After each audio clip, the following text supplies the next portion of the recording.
Hi, and welcome to Carl and Rick Talk Risk. We are a little bit late this week, but we're here. Eric, how's it going?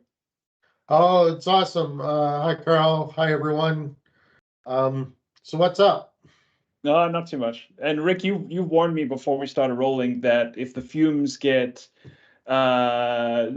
too much for you, you may start slurring, other chaotic activity. So you have. Yeah, we're having our floors refurbished, and um, yeah, let's just say that brain cells are being killed as I sit here. Okay. Well, hopefully the podcast doesn't add to that. Um, so Rick, you sent me a really interesting article that we're going to dive into today, um, and it touches on a lot of stuff we talk about in our past episodes. I'll get straight into it with the good bit. There's a new venture capital firm in Texas that's doing something a little unusual. They are targeting industries that um, that are struggling.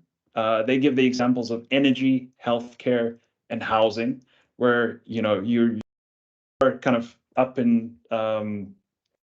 for grabs a little bit. We are struggling in these areas. Canada, I would say, is much worse than Texas.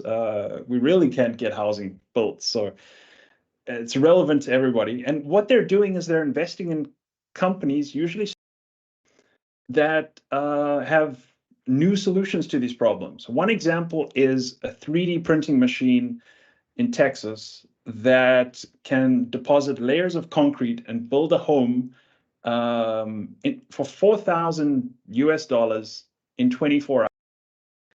That's pretty amazing.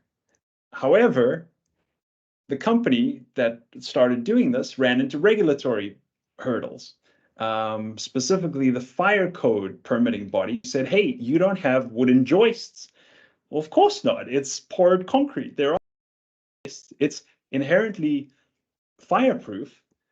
But the problem is it fitted into an old box. And the old box was, well, this is how houses are built. It wasn't made for 3D printed houses. Um, and so the venture capital firm comes in, invests, and helps this company the regulation. And they did that. Within 2 years, they actually rewrote the regulation that impacted them. And yeah, and it's off to the races then for this company. So that's kind of interesting. What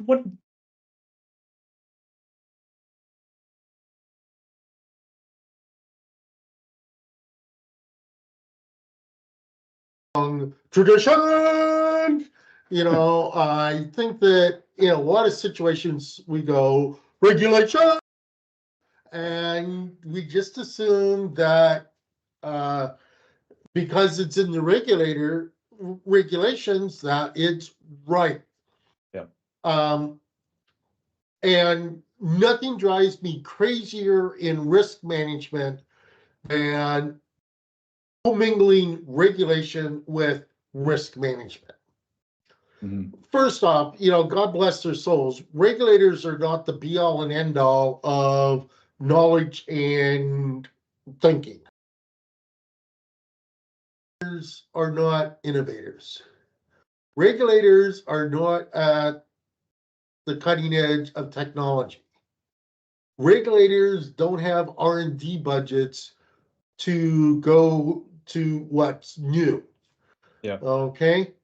And by and large, regulators are quite, only academics are as bad as regulators as keeping up with the frontal edge. So, with what this company is trying to do and what this article is stating, is we do have a lot of new technologies Mhm. that need different thinking in terms of regulation. Now, having said that, we can go into tons of examples of regulation at scale in industries that have been uh, basically the same for 50 years that is still really bad regulation. Yeah. Anyhow, Yeah. Well, I mean, you think about financial regulation for a second. I mean, it's by definition, it's backward looking, right? You're always solving the last crisis. I mean, Yeah. that's kind of the joke about it. And Actually, I would argue that a large part of the time you're creating the next crisis. yeah, Again, I still believe that 2008 was in large part uh, caused by various bits of regulation yeah, that were all well intended that unfortunately were not designed in concert with each other, that yeah, created the world of credit derivatives and created the mess that credit derivatives created during 2008. But yeah. then again, I might be biased.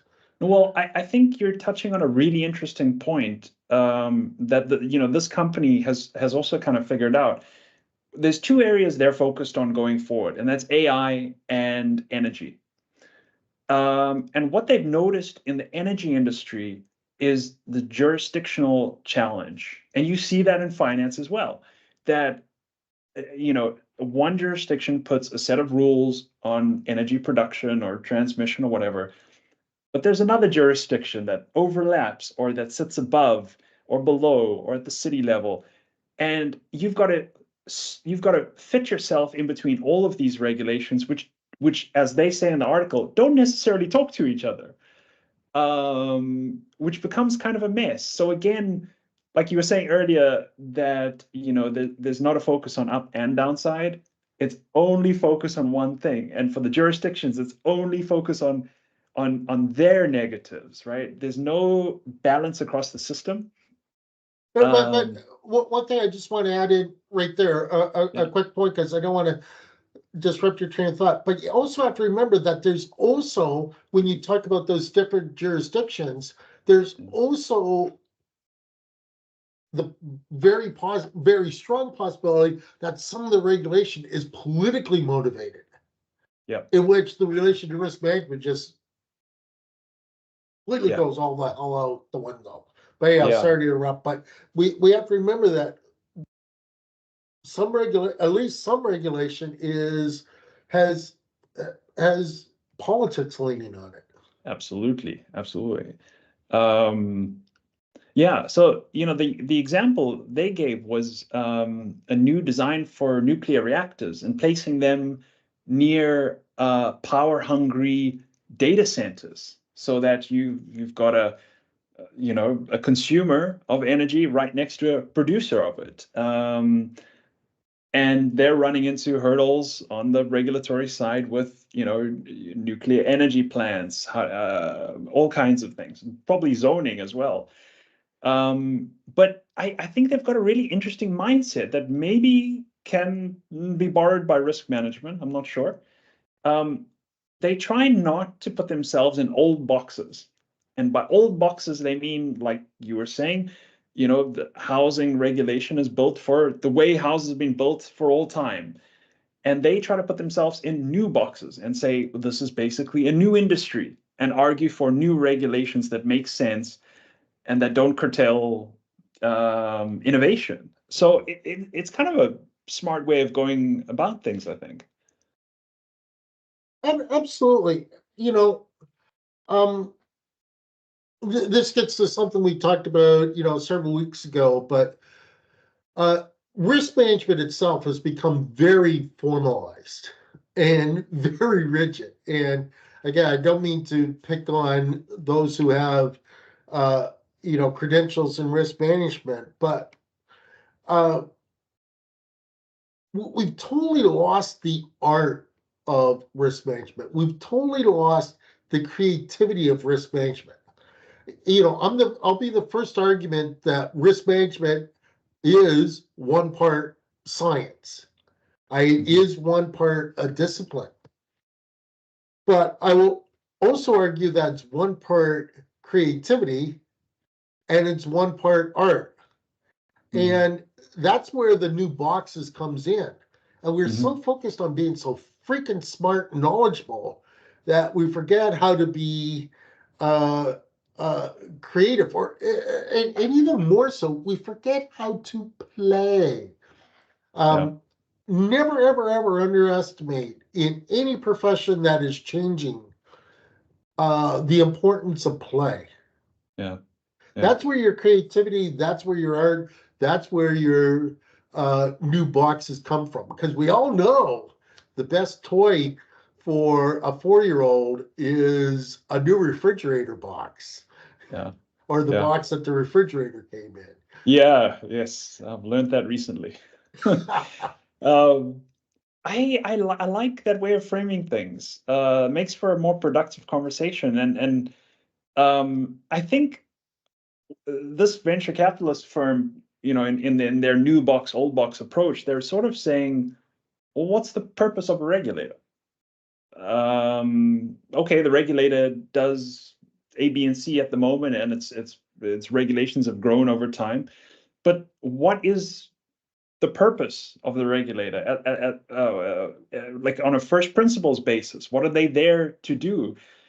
So they're not, they're not building new industries to escape regulation.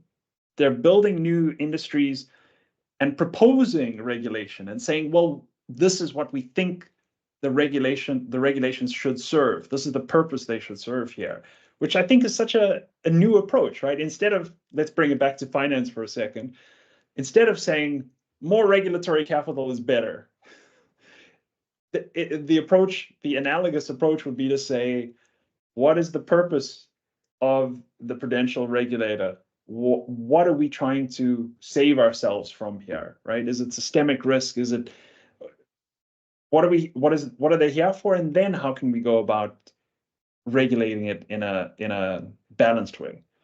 Well, you know, first off, every regulator, uh, actually, let me back up. I mean, I got so many thoughts. There's like 50 thoughts I want to come out simultaneously.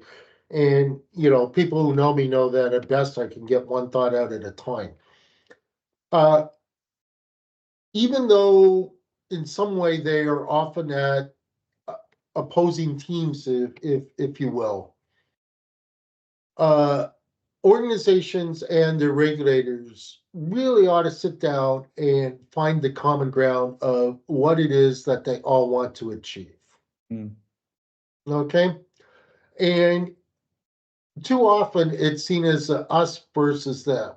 I'll give you an example. And this is kind of a slam at regulators. So if you're a regulator, listen to this, shut your ears for the next 20 seconds. But, back, when I was on a trading desk, you know, I always joke with my students that I used to get up in the morning and thank God for accountants and regulators because every time one of them opened their mouth, there's 4 more loopholes for me to exploit that day. And it's the us versus them kind of for those of you of a certain age who remember Mad comic books, black spy versus white spy aspect. Uh, to things, which actually is incredibly counter productive across the board. Yeah. In and I totally forgot the other 48 points I wanted to make. No, I mean, that is a really good point. I mean, it kind of reminds me when you go into the sociology of risk management and how risk managers should understand psychology and sociology. Mm. This is a good area of application, isn't it? As a risk manager, what is the regulator trying to do, and how can you help allay their concerns? Like you say, it doesn't have to be adversarial.